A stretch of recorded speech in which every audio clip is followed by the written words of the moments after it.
Au cours de ces dernières années, la préhistoire française s'est enrichie d'une série de découvertes importantes dans le Midi méditerranéen.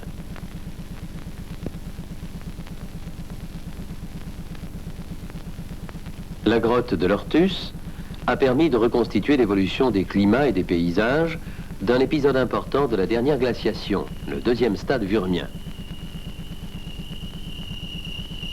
Sa situation est remarquable. Au nord de Montpellier, à une trentaine de kilomètres de la mer, elle s'ouvre face au Midi, sur une étroite corniche au sommet d'un éboulis de caillasse et au pied d'une paroi verticale de plus de 100 mètres de haut. Aujourd'hui, le massif de l'Ortus est entouré par un paysage de garrigues, avec chênes verts, pins d'Alep et romarins. Sur les terres cultivées, la vigne ou l'olivier. Cet état actuel est l'héritage d'une très longue histoire, car tout paysage vit et évolue au rythme des millénaires. Les témoins des paysages passés étaient ensevelis dans la grotte de l'Ortus.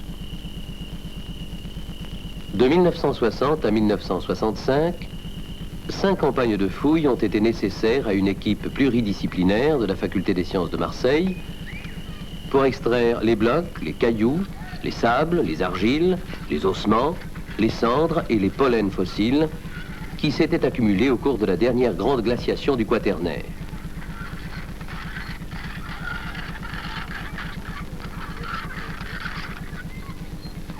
Par l'étude des faunes et des flores, par les analyses sédimentologiques, le préhistorien moderne a pu reconstituer des paysages d'antan familiers aux chasseurs néandertaliens.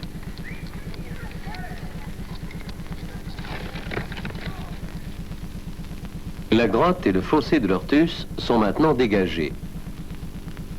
Nous allons suivre toutes les découvertes que leur remplissage réservait aux archéologues.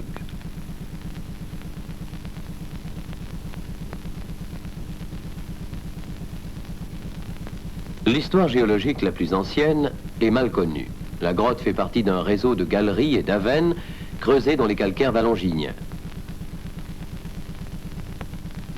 À l'époque ricienne, le plafond s'avançait beaucoup plus qu'aujourd'hui, et la condensation d'eau chargée en gaz carbonique avait entraîné une forte dissolution des parois calcaires.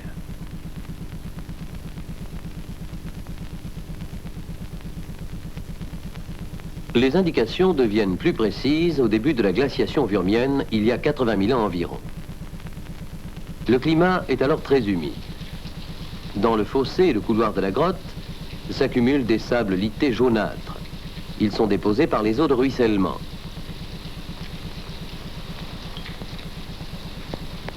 Ce ruissellement devient bientôt tellement intense que tous les dépôts sont démantelés, arrachés et évacués à travers les fissures du karst. Seuls quelques lambeaux subsistent dans les anfractuosités du rocher.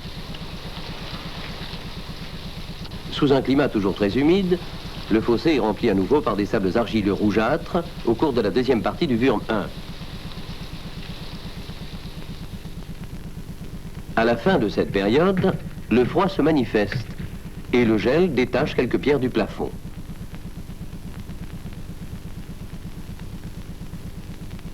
Au cours d'un épisode de réchauffement, les pluies vont reprendre et provoquer l'évacuation de ces sédiments. Mais chaleur et humidité favorisent la formation d'un plancher stalagmitique. Ce plancher, en protégeant quelques éléments du remplissage, a révélé aux fouilleurs les divisions de la première phase vurmienne que nous venons de suivre. Nous sommes donc à la fin du Wurm 1, il y a 60 000 ans. Le fossé de l'Ortus a déjà été rempli et vidé 2 fois.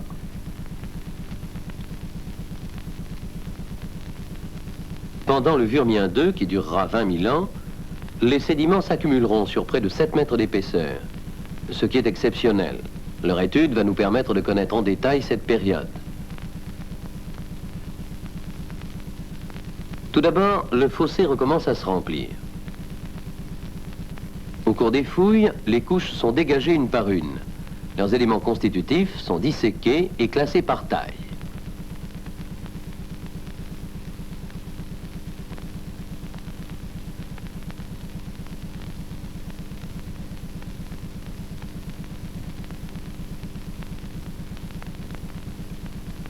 Retrouve-t-on dans ces couches une grande quantité de blocs, de cailloux et de granules, c'est le gel qui est responsable de leur apport. Il a délité les parois et le plafond de la grotte. Le remplissage est-il constitué également par des sédiments fins? Ce sont les eaux de ruissellement qui les ont transportés dans le fossé.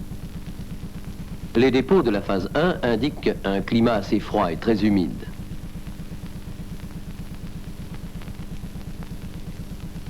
Par ailleurs, des pollens fossiles se sont déposés par milliers dans le fossé.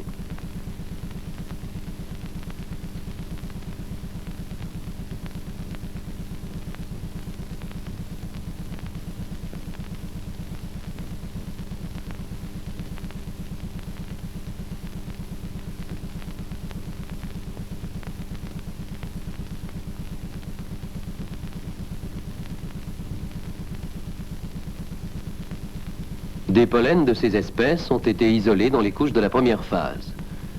Ils appartiennent à des essences constituant une chaînée mixte de type atlantique qui est caractéristique d'un climat humide. À cette chaînée s'ajoute le bouleau. Ainsi peut-on se représenter le paysage de l'Ortus d'il y a 50 000 ans.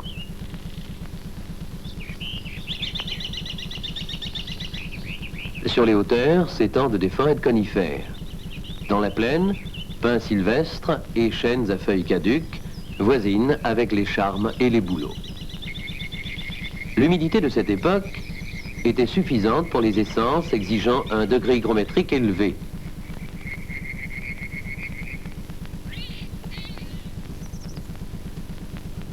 Au bord de l'eau, carex et ficaire modèlent la prairie.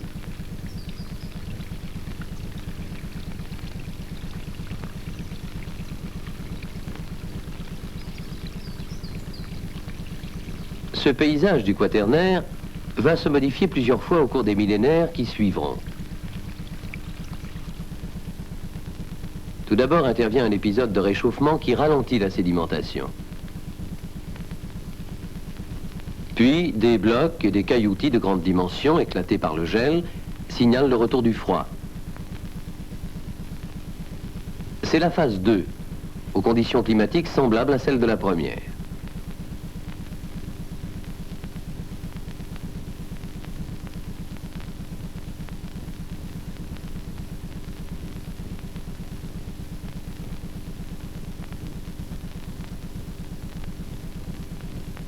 Examinons attentivement les couches de cette phase. L'homme préhistorique y fait son apparition. Une apparition discrète, marquée par quelques silex et quelques ossements, et par les traces d'un petit foyer. Le ruissellement intense sous le porche de la grotte ne devait pas permettre aux hommes une installation prolongée. Mais ils connaissaient sans doute un procédé facile pour faire jaillir la flamme, comme les forêts ou les archets qu'utilisent certains indigènes de nos jours.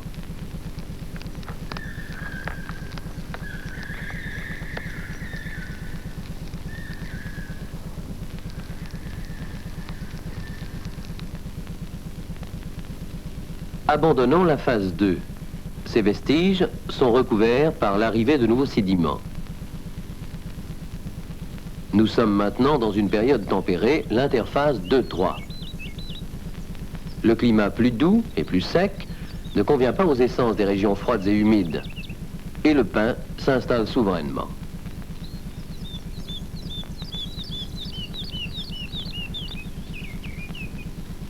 Le retour de conditions climatiques rigoureuses amènera de nouvelles transformations. En effet, la troisième phase du Vurmien 2 paraît avoir été encore plus froide que les deux premières. Mais les éléments déposés par le ruissellement sont tantôt abondants, tantôt rares, ce qui indiquerait des variations importantes de l'humidité ambiante.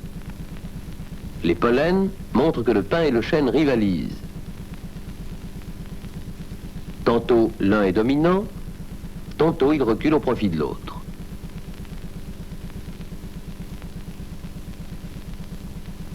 Les périodes plus humides voient le chêne se développer. Il régresse au profit du pin pendant les épisodes plus secs.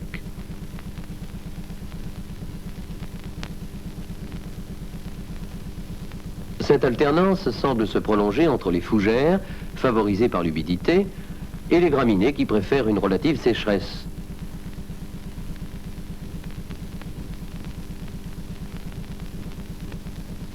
Le diagramme des pollens de toutes les espèces permet de se représenter très précisément la flore correspondant à chaque étape du remplissage de la grotte. Prenons par exemple le paysage contemporain du dépôt de la couche 27. Le pin recherche les terrains secs, le chêne à feuilles caduques préfère les stations fraîches, le bouleau a fait une timide réapparition.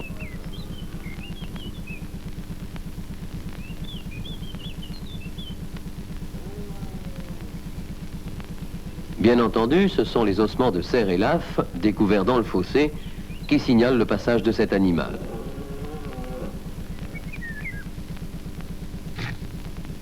Il en est de même pour les bouquetins, qui peuplaient les parois escarpées et les vires étroites du massif de l'Ortus. Les chasseurs préhistoriques pouvaient suivre ces animaux sur les corniches et les traquer dans les couloirs de la grotte, où ils les abattaient en grand nombre. Dans le fossé, on retrouve les traces de ces massacres. Continuons à suivre la couche 27. 2 crânes et 1 thorax de bouquetin avaient été abandonnés par les hommes. D'autres ossements, très fragmentés, appartenaient sans doute aux mêmes animaux.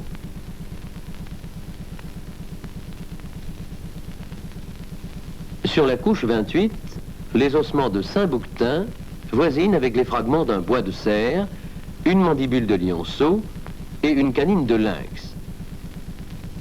Les félins étaient recherchés pour leur fourrure.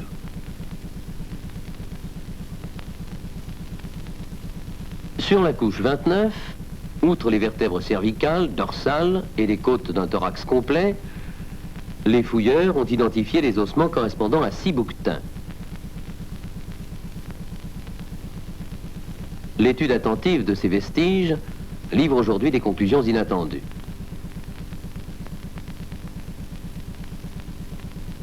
Elle permet de connaître l'époque du passage des hommes préhistoriques dans la grotte. En effet, tous les bouquetins ont été abattus alors qu'ils étaient adultes. Ce n'était donc pas pendant la période de novembre à janvier, au cours de laquelle se forment les hardes mixtes, collectant tous les sujets d'une région. De plus, des ossements de jeunes chauves-souris ont été retrouvés dans la grotte. Ils indiquent que des nurseries d'espèces très farouches y étaient installées de mars à septembre. L'habitat de ces animaux est incompatible avec la présence des hommes. La venue des chasseurs dans la grotte de l'Ortus n'a non plus avoir lieu qu'entre le mois de janvier et le mois de mars, il y a 40 000 ans.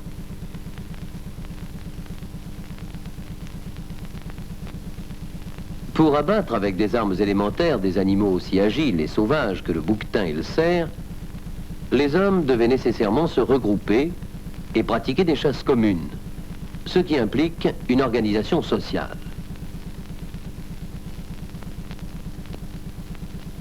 Après la phase 3, qui semble avoir été assez longue, se place un épisode de réchauffement, l'interphase 3-4, dont le climat plus doux permet l'apparition du tilleul. Puis, des modifications considérables de l'environnement vont avoir lieu. L'action du froid est maintenant intense. Les proportions de blocs et de cailloux arrachés des parois par le gel sont importantes. Les quantités d'éléments déposés par le ruissellement vont aller en diminuant. Nous sommes dans la première partie de la phase 4. Les tilleuls ont été chassés par le retour du froid et les genévriers ont progressé de façon spectaculaire. La forêt cède le pas aux espaces buissonnants.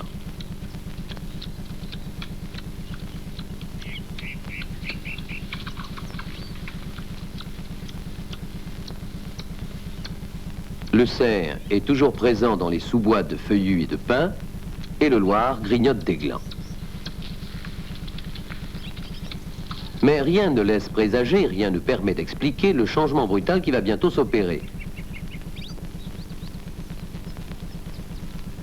Le climat, toujours froid, devient tout à coup aride, et l'action du vent est extrêmement violente.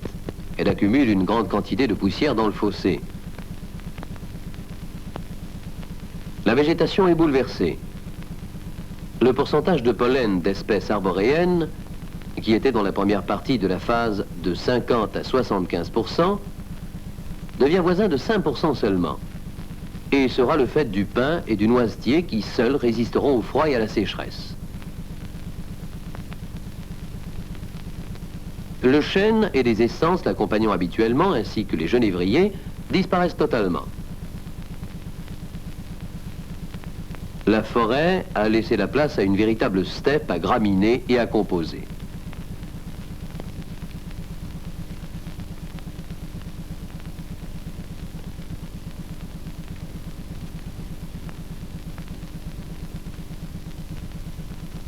Du même coup, la faune change. Les chevaux, absents jusque-là, font leur apparition. Et les bovidés sont très nombreux.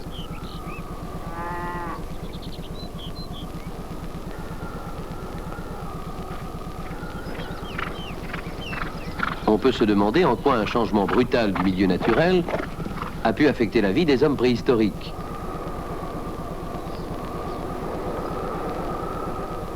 Au début de la phase 4, les Néandertaliens utilisaient le porche de l'Ortus comme halte de chasse. Outre des ossements très fragmentés, ils abandonnent dans le fossé un important outillage lithique. Sur cette couche, un bouquetin adulte a été débité sur place. La présence de 2 tas de charbon de bois et de cendres indique un arrêt prolongé. Cela est confirmé sur les couches suivantes.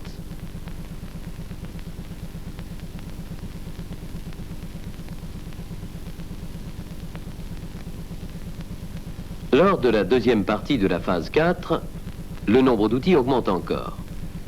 Ils appartiennent à une industrie moustérienne typique de Faciès-le-Valoisien.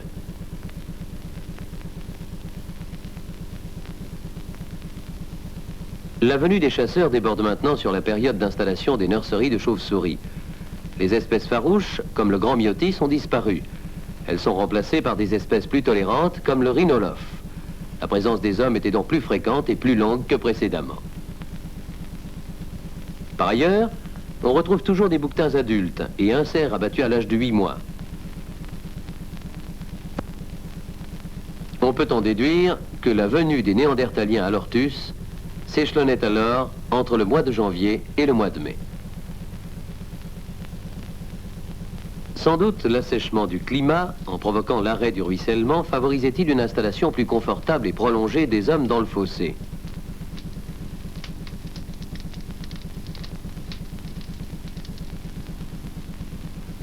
Après l'interphase de réchauffement, la phase 5 a été la plus froide et la plus sèche du Vurmien II. La précision des études sédimentologiques et palynologiques permet de la diviser en 3 sous-phases froides, séparées par des oscillations tempérées. Dans les couches les plus anciennes, blocs et cailloux anguleux indiquent une forte action du gel. La sécheresse est soulignée par la faible proportion de sédiments fins. Puis la sous-phase 5B correspond au maximum de froid du Wurm II. C'est aussi la période la plus sèche.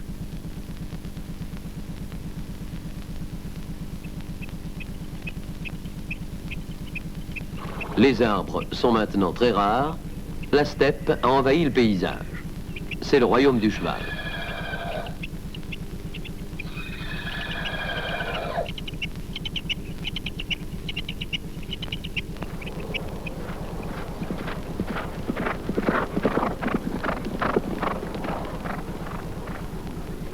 Au cours d'une oscillation tempérée, les pinèdes réapparaissent.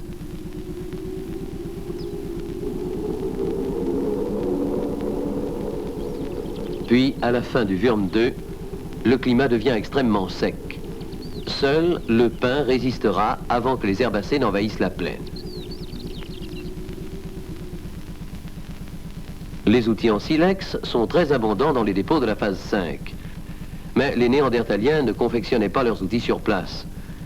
Ils utilisaient des éclats, des pointes, des lames qu'ils avaient apportées de leurs habitats principaux. La grotte de l'Ortus n'était qu'un bivouac temporaire pour ces chasseurs nomades.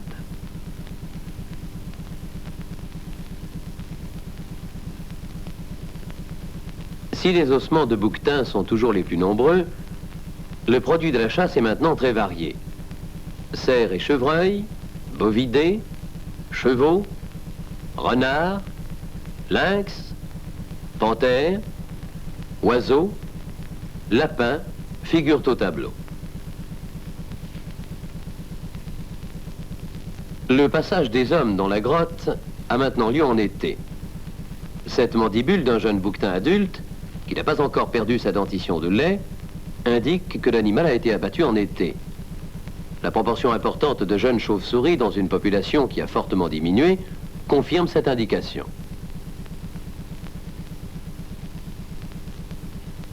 Mais ce sont les 48 ossements humains découverts sur les sols d'habitat de la 5e phase qui vont nous permettre d'approcher le plus précisément la vie quotidienne des chasseurs préhistoriques. La moitié des ossements appartiennent à des crânes ou à des mandibules. Ils rendent possible l'identification d'au moins 20 individus différents.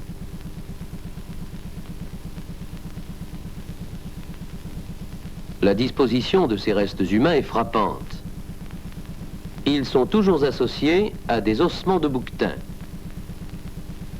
Ces amas, entourés d'une aire sans objet, indiqueraient un regroupement intentionnel.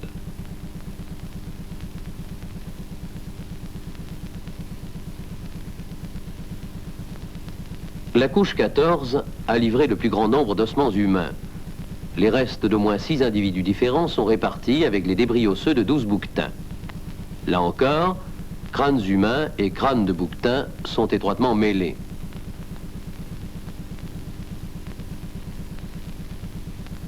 Sur la couche 13, un amas comprenant un crâne, 2 fémurs gauches, associés à 3 crânes de bouquetin et aux ossements de 4 lynx, paraît avoir été recouvert par une dépouille de loup qui avait conservé son crâne, sa mandibule et ses membres antérieurs. La présence de 2 fémurs gauches appartenant à 2 individus différents est troublante. Ils sont fracturés comme les ossements animaux dont on a voulu extirper la moelle. Il apparaît nettement que tous ces ossements humains sont des restes de repas anthropophagiques. Ils avaient été regroupés avec les crânes de bouquetin dans un but mystérieux. Car si les chasseurs de l'Ortus pratiquaient l'anthropophagie, ce n'était pas par besoin d'aliments carnés, besoin qu'ils pouvaient satisfaire largement et diversement.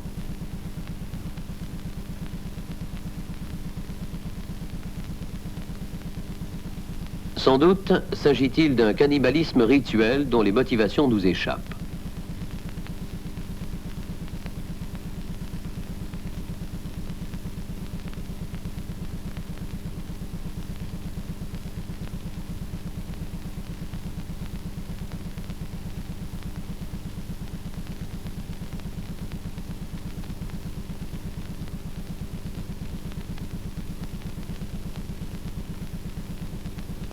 Tout à fait à la fin du Vurmien II, des ours viennent s'installer dans la grotte. Leurs habitats alternent avec les habitats néandertaliens. Ils sont jonchés de dents de lait. Une fosse creusée dans les sédiments a été mise en évidence. C'est un nid d'ours.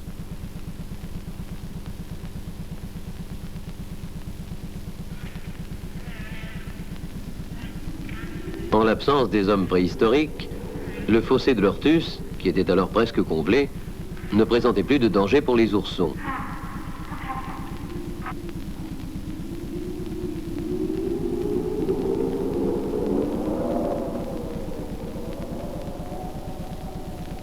Il y a 35 000 ans environ, des conditions climatiques moins rigoureuses mais plus humides réapparaissent progressivement. Un plancher stalagmitique consolide en brèche les dépôts du couloir de la grotte et une partie de ceux du fossé. Il est caractéristique de l'intervurmien de Troyes et a été retrouvé dans la plupart des grottes du Languedoc et du Midi méditerranéen. Au cours du Vurme récent, les Vurmiens 3 et 4, l'action du gel se manifeste à nouveau. Elle provoque le recul rapide de la falaise et un effondrement du surplomb de la grotte. À la fin de la glaciation vurmienne, de grandes érosions démantèlent les dépôts antérieurs. Les couches les plus récentes, qui n'avaient pas été consolidées, ont presque complètement disparu. Il en est de même pour les sédiments du Vurmien II, conservés dans la partie ouest du fossé. Ceux de la partie est, protégés par les concrétionnements de l'intervurmien, ont été conservés. Ce sont eux qui nous ont permis de suivre les variations climatiques du Wurm II.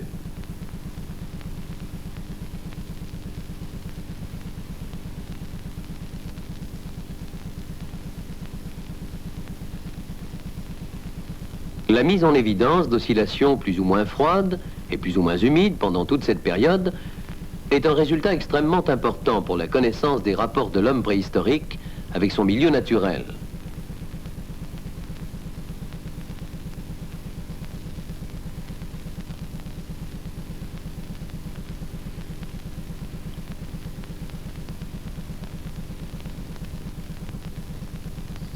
Mais au IVe et au Ve siècle de notre ère, ce site fascinant attire une nouvelle fois les populations locales, maintenant bien éloignées des chasseurs néandertaliens. Les hommes qui fréquentent l'Ortus sont devenus agriculteurs et métallurgistes. Ils vont faire reculer la forêt par le défrichage et l'incendie. Les changements de paysage qui ont conduit à la garrigue actuelle ne sont plus dus uniquement à des variations climatiques. L'homme a modifié l'équilibre naturel. Son action est devenue plus forte que celle du froid, du vent et de la pluie.